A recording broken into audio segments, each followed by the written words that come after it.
उसको कुछ नहीं करना, छोड़ दो उसको, हमारा आदमी। ये बेचारे इस तरह से अपनी जिंदगी को झेल रहे हैं और ये कड़वा सत्य है। आज मैं इनकी बात ज्यादा नहीं करूंगा, आपकी बात करूंगा और आपसे कहना चाहता हूं, साहब कहा करते थे कि वोट की रक्षा बहन बेटी की रक्षा की तरह करनी, और इस वोट को, ये वोट आसानी से नहीं मिला मेरे लोगों। इस वोट को दिलाने के लिए बाबा साहब अम्बेडकर ने लड़ाई लड़ी कॉन्स्टिट्यूशनल असेंबली में, संविधान सभा में। दूसरे लोगों ने कहा वोट उसका अधिकार उसको मिलना चाहिए जो जमींदार है। बाबा साहब ने देखा हमारे लोग तो जमींदार है ही नहीं, फिर उन्होंने कहा वोट का अधिकार उसको मिले जो लगान देता है। हमारे बाबा साहब ने देखा हमारे लोगों को तो जमीन ही नहीं है, लगान क्या देंगे, वोट का अधिकार उसको मिले जो पढ़ा लिखा। बाबा साहब ने कहा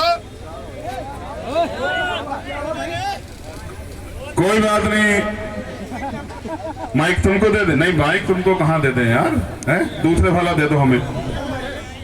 ये चल रहा है दूसरे वाला, ठीक करो। तो लोगों ने, दूसरे लोगों ने कहा कि बाबा की वोट का अधिकार उसको मिले जो पैसे वाला है।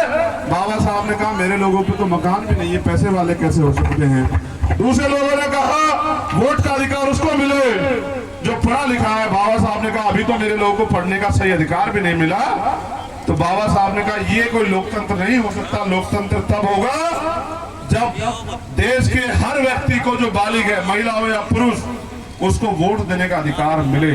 वो तय करे कि उनके क्षेत्र का चेयरमैन, विधायक, सांसद कौन होगा। उनको विश्वास था कि जो अधिकार मैं संविधान में लिख के जा रहा हूं, उन्होंने कहा भी कि संविधान कितना भी अच्छा क्यों ना हो, इस बात पे गौर करना, संविधान कितना भी अच्छा क्यों ना हो, उसको चलाने वाले हाथ अच्छे नहीं होंगे, उनकी नीयत अच्छी नहीं होगी, तो अंत संविधान बुरा साबित होगा।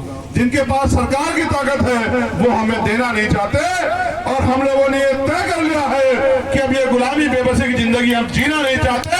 अगर जिएंगे तो हक अधिकार के साथ, स्वाभिमान सम्मान के साथ।